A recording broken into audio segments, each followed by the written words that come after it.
महिलांवर अशा प्रकारचे अन्याय होत आहेत, एस टी डेपोमध्ये या सगळ्या गोष्टी घडत असतील आणि सगळेजण आंधळे झाल्यासारखे वागत असतील तर महाराष्ट्र हे सहन करणार नाही, एवढं लक्षात ठेवा. शिवशाही बसमध्ये एका तरुणीवर जास्त बलात्कार झालेला आहे. मोठ्या प्रमाणात संताप जो आहे तो राज्यात. महाराष्ट्रामध्ये शिवशाही संपलेली आहे याचं जिवंत उदाहरण म्हणजे पुण्यामध्ये जे घडलं ते आहे. शिवशाही संपली, पेशवाई त्या ठिकाणी आलेली आहे, नैतिकता संपलेली आहे आणि नैतिकतेच्या हिशोबानं कोणीही वागायला तयार नाही. आदरणीय मुख्यमंत्री, आदरणीय होम मिनिस्टर याच्यावर काय करतायत हे आता आम्हाला बघायचं आहे.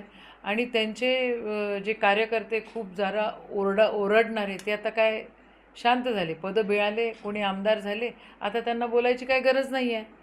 इथं लोकांचा जीव जातो आहे, इथं महिलांवर अशा प्रकारचे अन्याय होत आहेत, एस टी डेपोमध्ये या सगळ्या गोष्टी घडत असतील आणि सगळेजण आंधळे झाल्यासारखे वागत असतील तर महाराष्ट्र हे सहन करणार नाही, एवढं लक्षात ठेवा.